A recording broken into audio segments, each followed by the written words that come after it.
that inspired me. Wonderful. It was the common simple folk with the common simple faith. You're watching the Spotlight Network, starring Hollywood's newsman, Logan Crawford. They now believe a single member. He works with TV and film legends. And now, Logan's shining the spotlight on the world's top emerging authors and creators. International were abducted. This is Spotlight with Logan Crawford, streaming on Roku, Apple TV, and Amazon Fire TV. I'm Logan Crawford, and right now on Spotlight, we're exploring the lyrical world of Suffolk through the eyes of gardener turned poet, Kevin Algar. His wonderful book is called SAELIG SUFFOK, A Poet's Pilgrimage Around Suffolk. It captures the soul of the English countryside with verses rooted in nature, tradition, and lived experience. With a gardener's patience and a poet's heart, Kevin invites readers on a reflective journey celebrating the beauty of ordinary moments and the land that shaped him. We're delighted to have this very talented author join us here today, and we ask viewers like you to support authors like him by subscribing to our channel and by purchasing his amazing book. The links are below this interview. Kevin, thank you so much for joining me here today.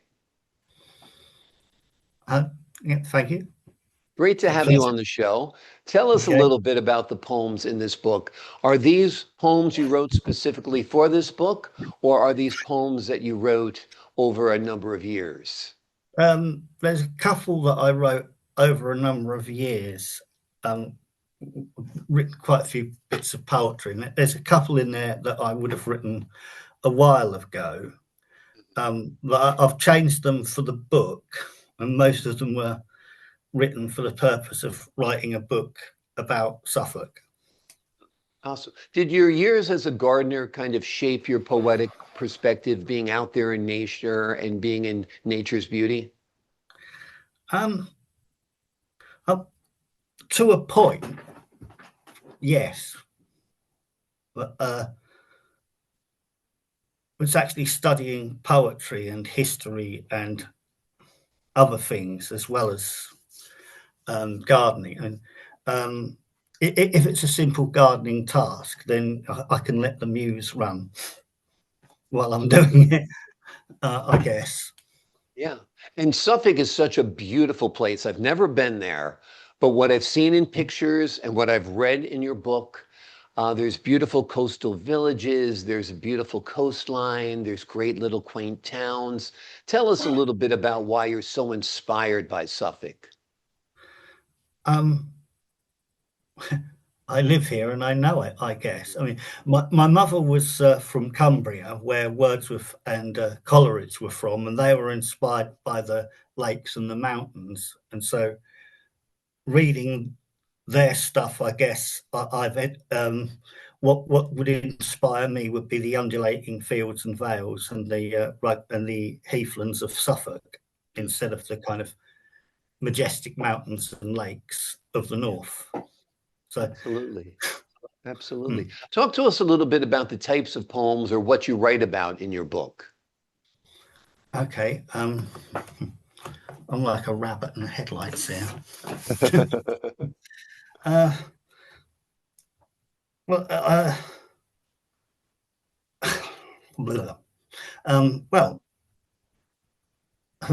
A lot has to do with nature, a lot has to do with tradition, a lot has to do with life, right? History, faith, yeah.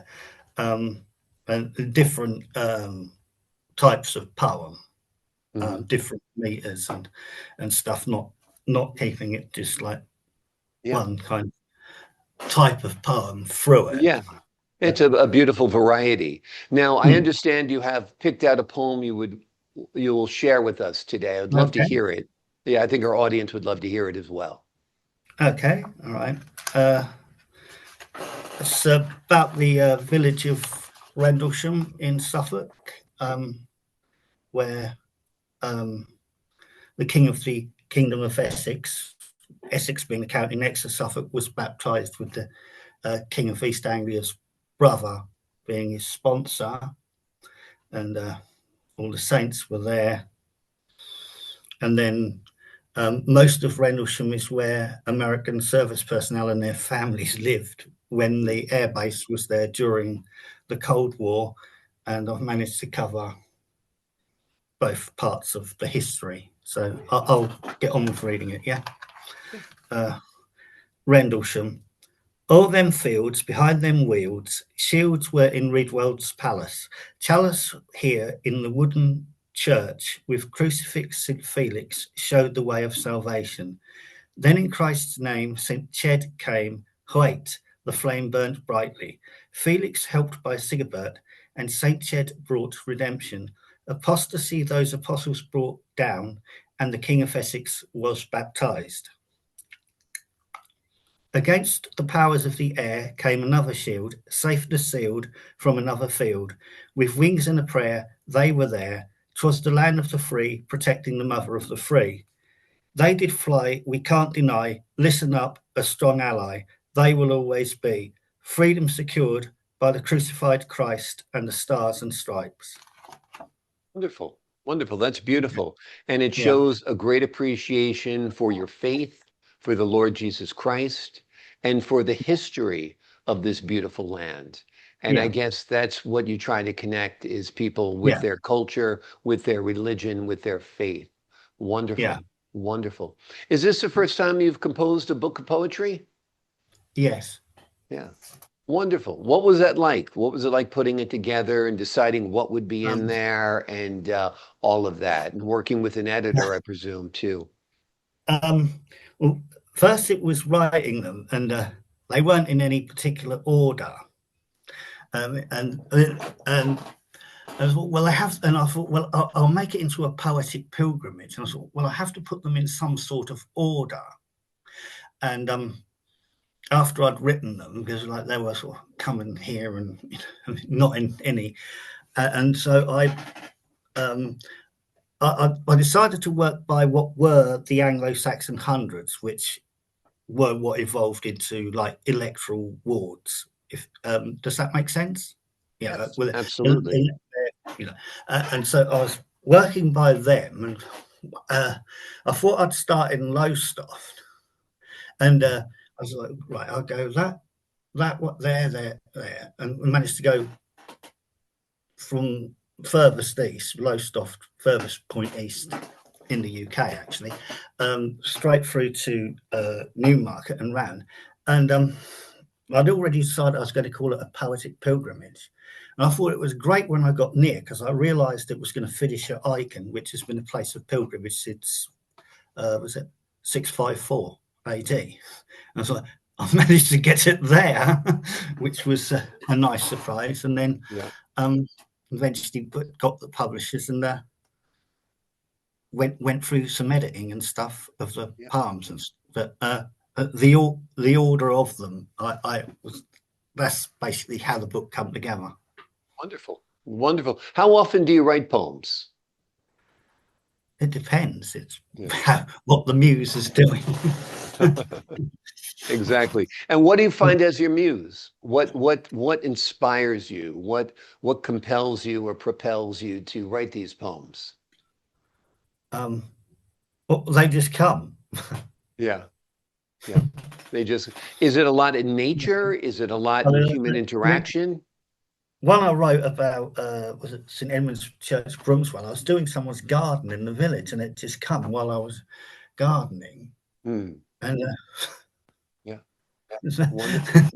that's inspiration for you. When you least expect it, it comes. And that's... I know what's in that church, and I know Christ the Good Shepherd is there. So it was like, Christ the Good Shepherd greets you. And also the shepherd boy and plough boy were in the pew, and with old churches you could tell the history of old churches by what's there. Right. If it was like royalty there, it's Christ the King in the east window. If it was like the plough boy and the shepherd boy, it's Christ the Good Shepherd in the east window instead.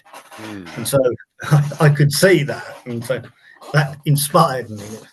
Wonderful. It was the common simple folk with the common simple faith.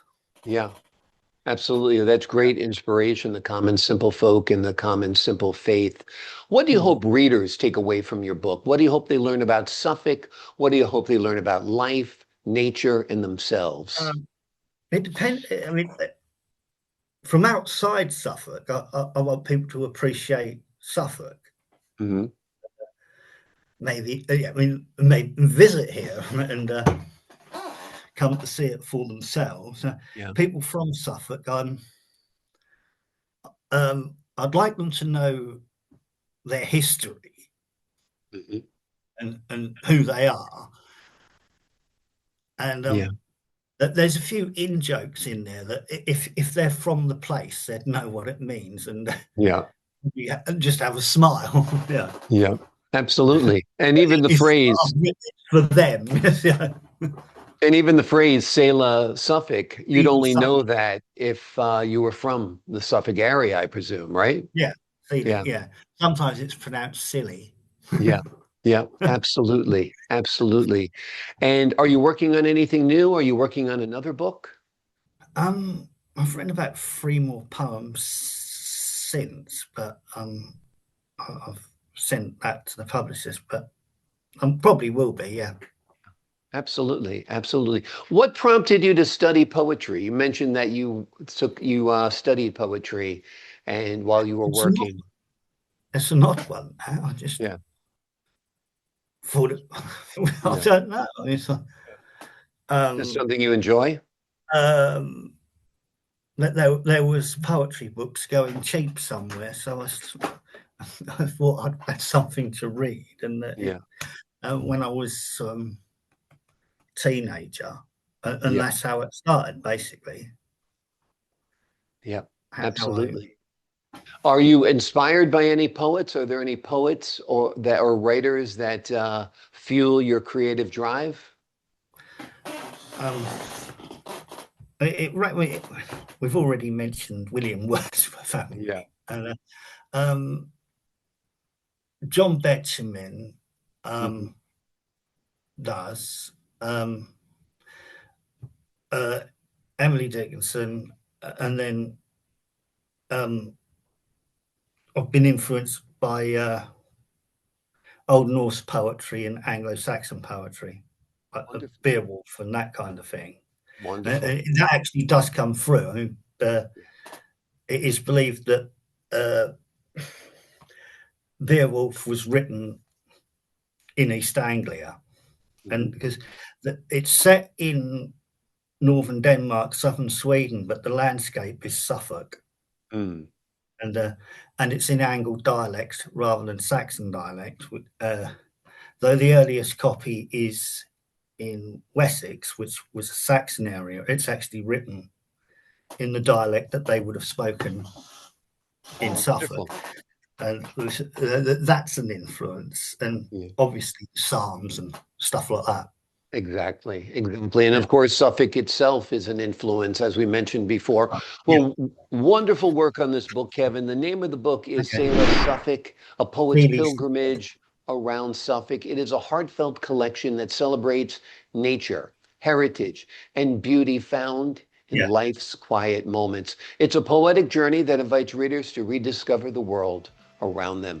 Kevin, thank you so much for joining me here today. Okay. I You're appreciate your welcome. time, your insight, and the wonderful work Thanks on this for book. giving me your time. Absolutely. And to the folks at home, I'm Logan Crawford, thanking you for your time this time. Until next time.